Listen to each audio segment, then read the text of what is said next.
Hey everyone, आज है हमारा 9th एपिसोड हमारी पॉलिटी क्विज़ का।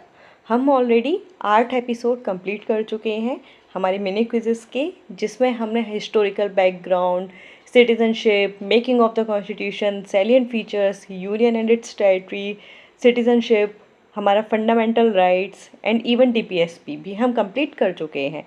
और हमारी 1 पेजर सीरीज़ भी चल रही है, जिसमें हम क्या करते हैं, इन हर चैप्टर को डिटेल में और एक से 1 पेज से समझने की कोशिश करते हैं। मीन्स आपको एक 1 पेज प्रोवाइड किया जाता है जिसमें हर इंपॉर्टेंट फैक्ट होता है जो आपके एग्जाम के लिए रेलिवेंट है। फिर हम उस पे बेस पूरी की पूरी क्लास को देखते हैं। तो आप जाके पहले प्रीवियस क्लासेस देख लीजिए, आपने अगर इनकेस नहीं देखी है या आप फर्स्ट टाइम हमारे चैनल पर विजिट कर रहे हैं तो। और अगर आप ऑलरेडी क्लासेस देख कर आए हो और हमारी कल वाली फंडामेंटल ड्यूटी वाली क्लास भी रिवाइज करके आए हो, तो चलिए बिना टाइम वेस्ट किए हम स्टार्ट करते हैं हमारे आज का क्विज सेशन। तो ये मैं एक बार आपको दिखा देती हूँ कि किस तरीके से मैं आपको नोट्स प्रोवाइड करवाती हूँ। ये आपको अर्ली मॉर्निंग में ही जो पोस्ट वाला सेक्शन होता है ना, वहाँ पे आपको मिल जाते हैं। एंड साथ ही साथ टेलीग्राम पे भी ये आपको अवेलेबल हो जाते हैं। सारी की सारी पीडीएफ टेलीग्राम पे अपलोड कर दी गई हैं, तो आप उसकी टेंशन मत लीजिए। क्लास स्टार्ट होने से पहले ही मैं सारी की सारी पीडीएफ वहाँ पर प्रोवाइड करवा देती हूँ। तो ये देखिए कि कैसा फ्रेमवर्क है हमारा फंडामेंटल ड्यूटी का। फंडामेंटल ड्यूटीज़ कौन कौन सी हैं, है ना, कि क्या अमेंडमेंट एक्ट से आई है, हमने उसको भी यहाँ पर ही देख लिया। ठीक है, कि कहाँ प्रीलिम्स ट्रैप होते हैं जहाँ से फंसाते हैं, वो भी प्रोवाइड करवा रहे हैं। बैकिंग क्या है, ठीक है। तो ये सारे पॉइंट्स हैं जो हमने देख लिए थे। अब हम स्टार्ट करने जा रहे हैं आज का क्विज सेशन। तो ध्यान से क्वेश्चन को पढ़िएगा, ज़्यादा टाइम नहीं मिलेगा, 3 सेकंड का ही टाइम मैं आपको दूंगी क्वेश्चन को पढ़ के अपना आंसर मार्क करने के लिए। And be honest with your self, question ढंग से पढ़िए, आंसर सही से मार्क कीजिए एंड चीटिंग नहीं। जितना स्कोर बनेगा उतना ही आपको कमेंट बॉक्स में बताना है। ओके, चलिए स्टार्ट करते हैं फिर आज का क्वेश्चन नंबर 1। क्या बोल रहा है, with reference to the fundamental duties under the constitution of India consider the following statements. ये कुछ फंडामेंटल ड्यूटीज़ हमें दे रखी हैं, है ना। इसको समझना है और बताना है कि इनमें से कौन से स्टेटमेंट्स करेक्ट है। पहला स्टेटमेंट क्या बोल रहा है, they were included in the constitution on the recommendation of the Swaran Singh committee.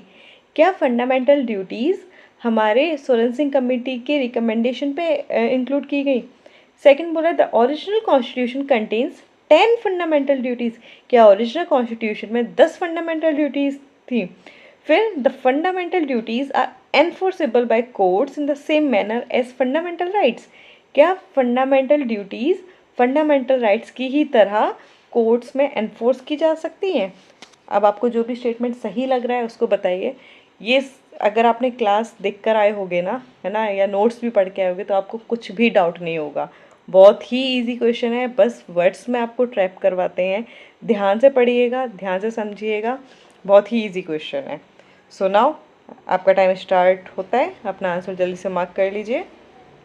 So now 3, now 2, now 1 and now your time's up. Okay, चलिए अब देखो, एक बात बताओ, क्वेश्चन को ज़रा ढंग से देखो। ये जो स्टार्टिंग के 2 स्टेटमेंट्स हैं, क्या ये कॉन्ट्राडिक्टरी नहीं लग रहा है आपको? कि पहले स्टेटमेंट तो क्या कह रहा है कि फंडामेंटल ड्यूटीज़ को इंक्लूड किया गया on the recommendation of Soren Singh committee, की रिकमेंडेशन आ रही है, हम तब ऐड कर रहे हैं, मीन्स अमेंडमेंट हुआ होगा बाद में। और ये बोला है कि ओरिजिनल कॉन्स्टिट्यूशन में 10 फंडामेंटल ड्यूटीज़ थी। ओरिजिनल में थी तो हम उसको अमेंडमेंट के थ्रू ऐड क्यों करेंगे, किसकी रिकमेंडेशन पे, है ना। तो थोड़ा सा आप यहाँ पे कनेक्ट कर सकते हो।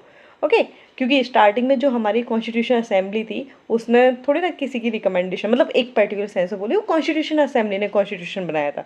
रिकमेंडेशन तो हम बाद में ले रहे हैं ना, कि किसी चीज़ को ऐड करना है, अमेंडमेंट लाना है। तो ये वाले क्या है, कॉन्ट्राडिक्टरी है। तो यस, ये हमारा 1976 में ऐड हुई है हमारी fundamental duties by 42nd, okay, 42nd constitutional amendment act of 1976 से, है ना। ये आपको याद रखना है, ये ओरिजिनल कॉन्स्टिट्यूशन में नहीं थी। सेकंड स्टेटमेंट क्या हो गया, गलत। सेकंड स्टेटमेंट गलत, तो 2 ऑप्शन हमने एलिमिनेट कर दिए। अब ऑलरेडी मैंने बताया था, ये मैं हर क्लास में बता चुकी हूँ आपको, ये वाला पॉइंट आप मेरी किसी भी क्लास को देख लेना, कि मैंने आपको एनफोर्सेबल का मतलब, है ना, जस्टिसिएबल, नॉन जस्टिसिएबल, क्योंकि ये वर्ड हर बार आया है ना। क्योंकि कुछ वर्ड्स ऐसे होते हैं जो पॉलिटी में बेसिक है कि आपको वो क्लियर होने ही चाहिए, वरना बहुत डाउट रह जाता है। तो ये जस्टिसेबल मैंने हर क्लास में समझाया हुआ है आपको, और मैंने हर बार बताया है, आज भी बता रही हूँ, ध्यान रखिएगा ना कि सिर्फ और सिर्फ फंडामेंटल राइट्स को याद रखना कि ये जस्टिसेबल है। मीन्स आप अगर हमारे फंडामेंटल राइट्स वायलेट होते हैं तो आप डायरेक्टली कोर्ट में जा सकते हो हमारे उस प्रोविज़न को एनफोर्स करवाने के लिए। बट हमारा चाहे प्रीएम्बल हो, चाहे हमारे डीपीएसपीज हो, या हमारे फंडामेंटल ड्यूटीज़ हो, these are non justiciable. Okay, ये आपको याद रखना है। तो ये स्टेटमेंट भी क्या हो गया, थर्ड गलत। तो correct answer should B only one. तो मतलब ये क्या हो गया हमारा सही आंसर, वन ओनली। चलिए, ओके। तो ये ध्यान रखना कि 42nd अमेंडमेंट एक्ट से ऐड किया गया फंडामेंटल ड्यूटीज़ को। किस पार्ट में, part 4A article 51A on the recommendation of the Swaran Singh committee they were these fundamental duties were added in our constitution. Original constitution में कोई फंडामेंटल ड्यूटी नहीं थी। ओके, ये नॉन जस्टिसेबल हैं unlike fundamental rights. Fundamental rights are justiciable but fundamental duties are non justiciable. 10 duties तो यहाँ से आ गई थी, और जो 11th ड्यूटी थी, है ना, याद रखना सोरेन सिंह कमेटी ने 8 रिकमेंडेशन दी थी, बट फाइनली हमने कितनी ऐड की थी, 10, है ना। ये वाला डिफरेंस भी बताया था, ये याद रखना। तो 42nd अमेंडमेंट एक्ट से 10 हमारे पास फंडामेंटल ड्यूटी आई। 11th जो ड्यूटी थी वो हमारा 86 अमेंडमेंट एक्ट 2002 से ऐड किया गया। ये हमारा वही बच्चों को एजुकेशन देने से था, ये आपको याद रखना है। चलिए आते हैं नेक्स्ट क्वेश्चन पे। क्वेश्चन नंबर 2 क्या बोल रहा है, with reference to article 51A of the constitution consider the following statements. इसमें से वही पूछा है, सही बताने। अब देखो, सबसे पहले क्वेश्चन में क्या है, सिर्फ आर्टिकल 51A। अगर आपको यही नहीं पता कि आर्टिकल 51A क्या है, तो आप कैसे ही क्वेश्चन को सॉल्व करोगे ना। तो ये आपको कुछ आर्टिकल्स बहुत ज़रूरी हैं जो पता होने चाहिए, ठीक है। तो देखते हैं पहला स्टेटमेंट क्या बोल रहा है, every fundamental duty is expressly applicable only to citizens. क्या ये सिर्फ सिटीजन्स पे ही एप्लीकेबल है फंडामेंटल ड्यूटी। सेकेंड स्टेटमेंट क्या बोला है, fundamental duties can be used by courts while interpreting the scope of fundamental rights.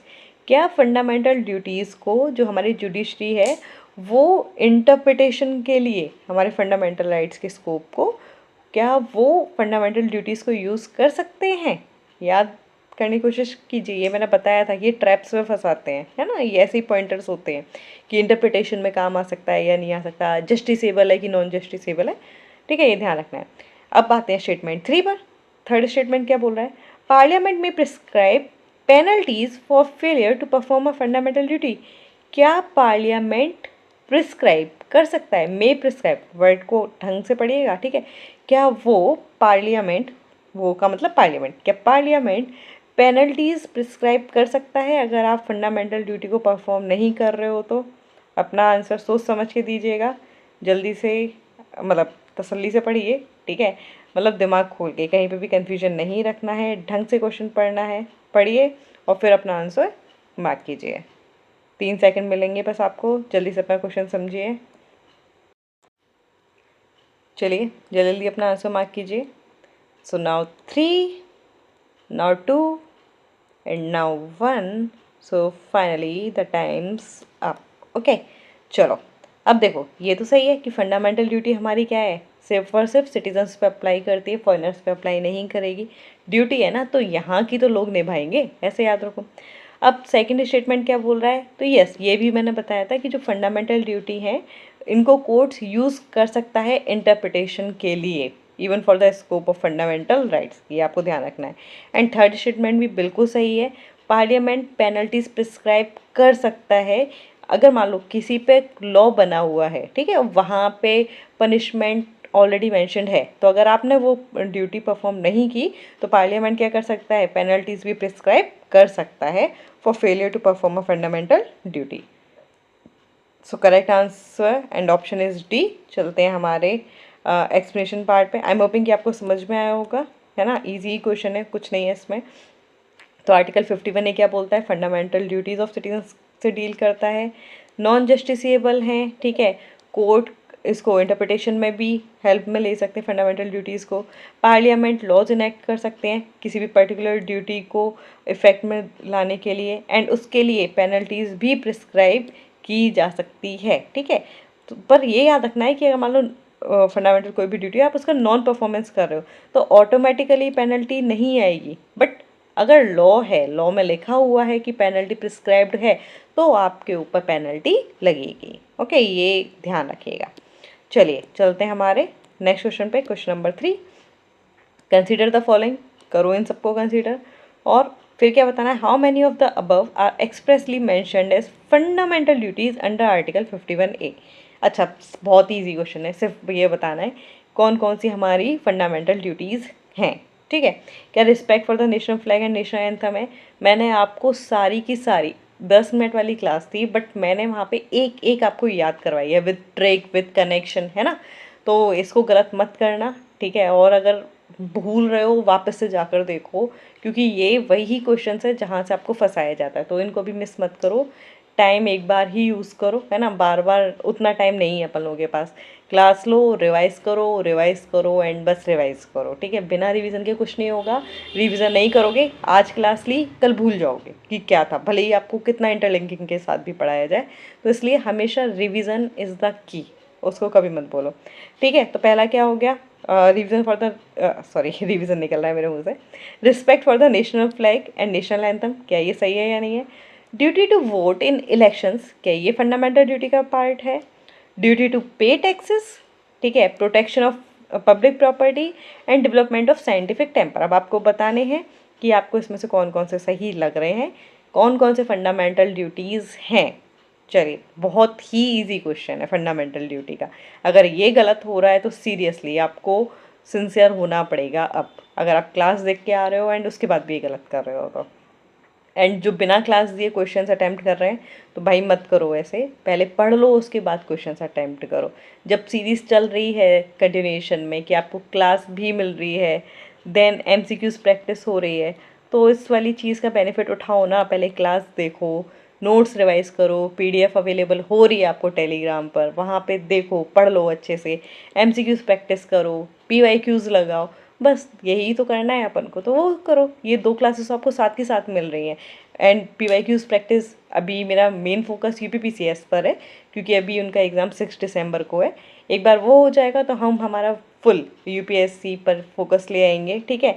And UPPCS की मेंस की क्लासेस भी साथ में चल रही हैं। आप लोगों ने नहीं देखी तो प्लेलिस्ट में जाके देख लीजिएगा।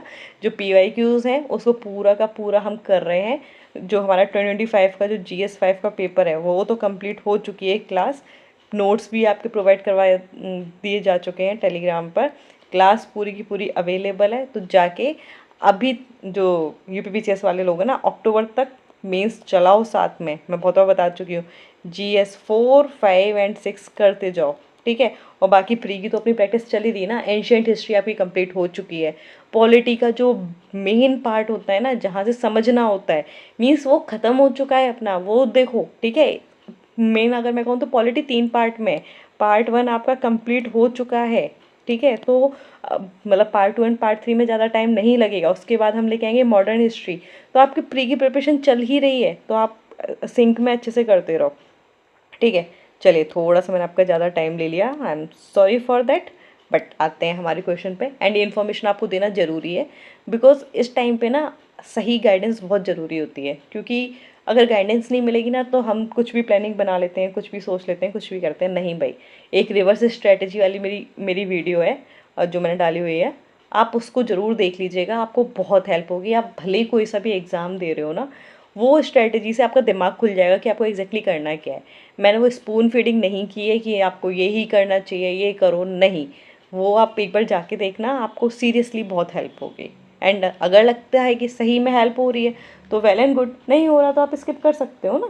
ओके, चलो, बट देखना ज़रूर, है ना। वो मैं रिकमेंड कर रही हूँ, क्योंकि वो मैंने प्रैक्टिकली, है ना, जो हर एस्पिरेंट की ज़रूरत है उसके लिए है। एंड उसको कोई भी देख सकता है। बस सिंपल है कि आपको किसी भी एग्ज़ाम को क्रैक करने के लिए स्ट्रेटेजी क्या होनी चाहिए, उस पर फोकस करना है।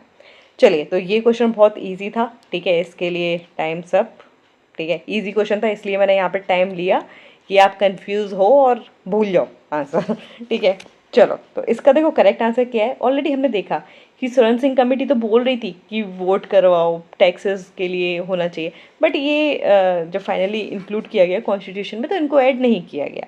तो ये दोनों गलत हैं, बाकी ये तीनों हमारी क्या है, सही है। तो correct answer should be option B.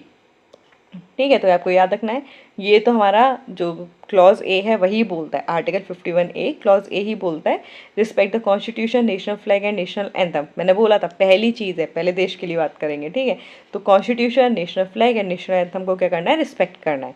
And national song का फंडामेंटल ड्यूटी में नाम मेंशन कहीं भी नहीं है, ये आपको ध्यान रखना है।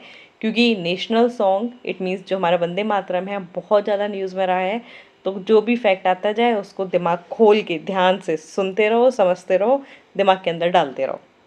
फिर जो साइंटिफिक टेम्पर डेवलप करना है तो याद रखना ही हमारा कब है, एच में है।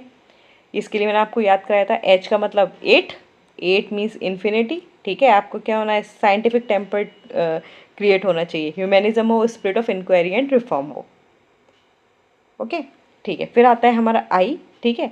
यहाँ पे आपको क्या करना है, पब्लिक प्रॉपर्टी ऑफ वायलेंस को रोकना है ना। पब्लिक प्रॉपर्टी को तो बचाना है, वायलेंस को नो कहना है। तो मैंने आपको याद दिलाया था नो फॉर नो, ठीक है। एंड ये वाली चीज़ मैंने आपको सिटीजनशिप में भी बताई थी, ठीक है। आप कहोगे यार सिटीजनशिप भी क्या सा कनेक्शन है, वहाँ पे क्या था, जो आर्टिकल 9 है वो क्या बोलता है कि अगर कोई भी सिटीज़न किसी फॉरेन कंट्री की सिटीजनशिप वॉलंटरी अपनी खुद की सोच समझ से ले रहा है, तो इंडिया की वाली जो सिटीजनशिप है उसकी वो क्या हो जाएगी, कैंसिल। मीन्स हम नो कर देंगे सिटीजनशिप के लिए। एंड सिमिलरली यहाँ पे भी देखो नो नो, ठीक है। नो से no to violence for no, ठीक है। तो आई हमारे किसवें नंबर पे आता है, 9 नंबर पे आता है ना। तो आपको ऐसे याद रखना है। चलिए आते हैं हमारे नेक्स्ट क्वेश्चन पे। Question number 4, consider the following statements regarding fundamental duties. अब इसमें भी आपको करेक्ट बताना है। पहला स्टेटमेंट क्या कह रहा है, they were inspired by the constitution of the erstwhile Soviet Union, क्या ऐसा है। The idea of fundamental duties was borrowed from the constitution of Japan, क्या ऐसा है। The 42nd amendment added fundamental duties to the constitution, भाई ये तो गलत मत ही करना। लास्ट स्टेटमेंट क्या बोल रहा है, the 86 amendment increases their number from 10 to 11, क्या 86 अमेंडमेंट आया जिसने जो 10 फंडामेंटल ड्यूटी थी उसको 11 कर दिया। इजी क्वेश्चन है, समझो एंड आंसर दो। बहुत 2 सेकंड का भी टाइम नहीं लगना चाहिए, फटक से एलिमिनेशन होगा इसमें। चलिए, so now 3, now 2, now 1, now times up. इसके लिए मैंने हाँ कम टाइम दिया है क्योंकि देखो ये क्वेश्चन ही नहीं है टाइम लेने वाला, बस रीड किया, आपको समझ में आ जाना चाहिए। 2 सेकंड और ले लो। कहोगे मैम ने चीटिंग कर दी, बहुत जल्दी टाइम ओवर किया। अपना आंसर मार्क करो। चलो, है ना, हो गया होगा। अब देखो ये वाला तो सही है, ऑलरेडी हमने देखा था, अष्टवाइल सोवियत यूनियन से इंस्पायर होके लिया, बट जापान से बोरो नहीं किया है, ठीक है। फिर 42nd अमेंडमेंट एक्ट, अभी हम प्रीवियस क्वेश्चंस में कई बार देख चुके हैं कि 1976 में जो आया था, उन्होंने क्या किया, फंडामेंटल ड्यूटीज़ को ऐड किया on the recommendation of Soren Singh committee, याद रखना। साथ में वर्मा कमेटी को भी ध्यान रखो, ओके, कि जो मतलब लीगल बैकिंग है उससे रिलेटेड था, ठीक है, फंडामेंटल ड्यूटी का। 86 अमेंडमेंट एक्ट बिल्कुल सही है, अभी हमने देखा 2002 का है 86 अमेंडमेंट एक्ट, जिसने क्या किया है, जो एजुकेशन से रिलेटेड जो बच्चे हैं उनके लिए बात की है। तो ये हमारी 10 ड्यूटीज़ थी एंड एक और ऐड हो गई, तो कितनी हो गई हैं, 11 हो गई हैं। तो हमारा करेक्ट आंसर क्या हो जाएगा, ऑप्शन बी, ठीक है। तो ये इजी क्वेश्चन है, इसमें कुछ बताने वाला था नहीं, ठीक है। तो ये आप ध्यान रखिएगा। चलिए आते हैं हमारे आज के लास्ट क्वेश्चन पे। सोच समझ के अच्छे से क्वेश्चन को पढ़िए, फिर अपना आंसर दीजिएगा। छोटे क्वेश्चंस देख के हमें लगता है अच्छा लेंथ कम है तो ईजी है, बट नहीं, छोटे क्वेश्चन ही सबसे ज़्यादा फंसा देते हैं। इसलिए हमेशा ध्यान से पढ़ो, अपना आंसर अच्छे से मार्क करो, ठीक है। और जो भी स्कोर आएगा ना, कमेंट बॉक्स में ज़रूर बताना है कि कितना स्कोर हुआ है, एंड वो सच सच वाला बताना, ठीक है। मार्क्स अगर कम आ रहे हैं कोई दिक्कत नहीं है, अभी हम प्रैक्टिस कर रहे हैं, अभी हमारे पास काफ़ी टाइम है, हमें लर्निंग लेनी है उससे। अच्छा ये मेरा क्वेश्चन गलत हुआ, what is the reason. Reason ये भी हो सकता है कि आप पढ़ के ही नहीं आए हो, ऐसे ही बस टाइम पास में आपने क्लास देख ली, तो वो होने ही होने हैं मार्क्स कम। दूसरी चीज़, आपने क्लास तो देखी थी बट रिवाइज़ नहीं किया, तो आपको पता चल गया ना कि रिवीजन की कमी है। अगली बार से आप रिवीजन करके आओ। अगर मान लो कि आपने क्वेश्चन को बहुत ईजिली पढ़ लिया, मतलब कोई स्टेटमेंट मिस कर गए हो, है ना, ढंग से नहीं पढ़ा, तो आपको पता चल गया अच्छा मुझे हर एक स्टेटमेंट को ढंग से देखना है। कुछ पॉइंट्स ऐसे होते हैं पर्सन टू पर्सन वाइज कि हमें कुछ चीज़ें याद नहीं रहती, हमें बहुत टफ लगती हैं, तो ऐसा भी हो सकता है। तो आपको ये पता चलेगा कि आपको इस टॉपिक पे ज़्यादा मेहनत की ज़रूरत है।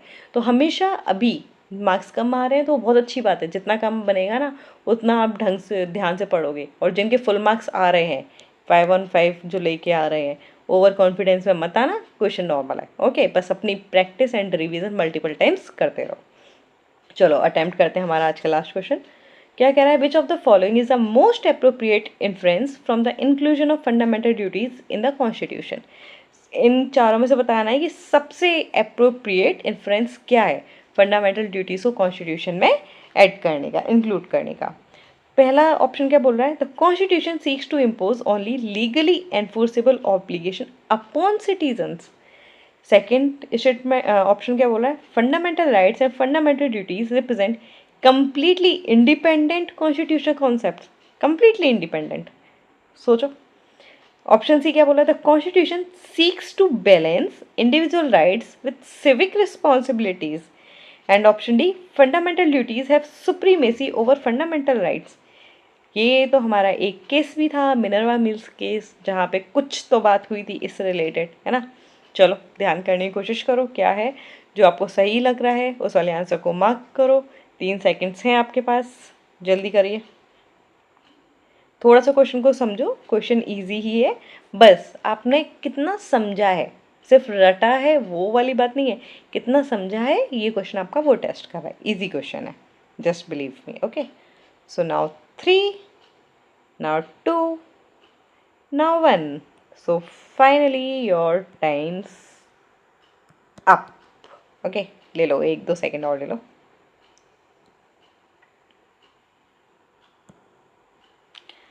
सो हो गया होगा, ठीक है। अब हम देखते हैं इसका आंसर। अब देखो क्या बोल रहे हैं कि मतलब फंडामेंटल ड्यूटीज़ को ऐड किया, तो सबसे बेस्ट एक्सप्लेनेशन हमें क्या लग रहा है कि क्या हुआ। तो ये देखो ना, बैलेंस मेंटेन हुआ ना इंडिविजुअल राइट्स का, क्योंकि हमारी भी तो कुछ सिविक रिस्पॉन्सिबिलिटीज़ हैं। नेशनल एंथम, ठीक है, हमारे जो मॉन्यूमेंट्स हैं, ठीक है, हमें वायलेंस नहीं करनी है, मॉन्यूमेंट्स को प्रोटेक्ट करना है, रिस्पेक्ट करनी है, जो हमारे नोबल आइडियाज़ थे, ठीक है। हमारा जो नेशनल एंथम है, नेशनल फ्लैग है, उनकी रिस्पेक्ट करनी है। तो ऐसी चीज़ें, ये तो हमारी सिविक रिस्पॉन्सिबिलिटी है ना। हमें फंडामेंटल राइट तो मिल रहे हैं, बट कुछ ना कुछ हमारी सिविक ड्यूटीज़ भी है ना, रिस्पॉन्सिबिलिटीज़ हैं। तो करेक्ट आंसर तो सी होना चाहिए। ये तो बिल्कुल गलत है भाई, फंडामेंटल ड्यूटीज़ को सुप्रीमेसी दे दी, नहीं, बैलेंसिंग में चलता है, ठीक है, बैलेंस रहना चाहिए। ऐसा ड्यूटीज़ को कभी भी हम सुप्रीमेसी नहीं दे रहा है, ठीक है, तो ये तो बिल्कुल गलत है। फिर स्टेटमेंट ए क्या बोल, ऑप्शन ए क्या बोला देख लेते हैं, only legally enforceable obligation of citizens. तो नहीं भाई, ऐसा कुछ नहीं है। ऑप्शन 2 क्या बोला है, fundamental rights and fundamental duties represent completely independent. अरे नहीं भाई, फंडामेंटल राइट्स क्या बोल रहा है, क्या देता है हमको, पॉलिटिकल डेमोक्रेसी। फंडामेंटल ड्यूटीज़ हमें क्या दे रही हैं, सोशल एंड इकोनॉमिक डेमोक्रेसी। तो ये क्या है, कॉम्प्लीमेंट कर रहे हैं ना एक दूसरे को, है ना, क्योंकि ये हमारे जो फंडामेंटल राइट्स हैं, ठीक है, फंडामेंटल राइट्स, ये हमें क्या दे रहे हैं, पॉलिटिकल डेमोक्रेसी। तो ये दोनों आपस में मिलके क्या बना रहे हैं, एक ब्रिज बना रहे हैं ना, for the overall welfare of the citizens. तो कम्प्लीटली इंडिपेंडेंट तो है ही नहीं, ठीक है, तो ये भी क्या हो गया, गलत हो गया। तो करेक्ट आंसर हमारा क्या हो गया, ऑप्शन सी। बहुत ही ईजी था ये, ठीक है, बस थोड़ा सा समझ के इसको हमें बताना था, ठीक है। चलिए, तो आई एम होपिंग कि आपके मार्क्स अच्छे आए होंगे, आप अच्छे से प्रैक्टिस कर रहे होंगे, अच्छे से रिवाइज कर रहे होंगे। जो भी स्कोर हो कमेंट बॉक्स में बताइएगा। कोई भी क्वेरी है किसी भी चीज़ से रिलेटेड, मतलब आपके स्टडी मटेरियल से रिलेटेड, या कोई आपको गाइडेंस चाहिए, या कुछ भी कि आपका टाइम टेबल सही से नहीं बन पा रहा है, कि कुछ टॉपिक्स हैं जिसमें आपको हेल्प चाहिए, तो आप मुझसे डायरेक्टली टेलीग्राम पे कनेक्ट कर सकते हो और अपनी क्वेरी भी वहाँ पे रेज़ कर सकते हो। आपका जो भी रिप्लाई होगा वो आपको बहुत जल्दी एंड टाइमली मिल जाएगा। एंड आई एम होपिंग कि अभी तक आपको कोई भी इशू नहीं आ रहा होगा। आप प्लेलिस्ट में जाके बाकी सीरीज़ भी चेक कर सकते हो, एंड अच्छे से पढ़ाई करते रहो एंड रिवीजन करते रहो। ओके, एंड अगर आपको ये हमारी सेशंस 1 पेजर सीरीज़ जो एंशिएंट हिस्ट्री हम कंप्लीट कर चुके हैं, पॉलिटी का सोचो कि हम कितना बड़ा, जो हमारा पार्ट 1 में बोलूँगी मेजर चंक, वो हम कंप्लीट कर चुके हैं, है ना। अगर वो आपको पसंद आ रहे हो, क्लासेस विद MCQs प्रैक्टिस, और UPPCS वालों के लिए तो PYQs भी चल रहे हैं, प्री के भी, मेंस के भी। अगर आपको सीरीज़ पसंद आ रही हो तो अपने फेलो एस्पिरेंट्स के साथ भी शेयर ज़रूर कीजिएगा। एंड अगर सीरीज़ आप लोगों के लिए भी हेल्पफुल है तो लाइक, शेयर एंड सब्सक्राइब करना मत भूलिएगा, ठीक है। चलिए फिर मिलते हैं हमारी नेक्स्ट क्लास में, तब तक के लिए thank you, have a nice day to all of you.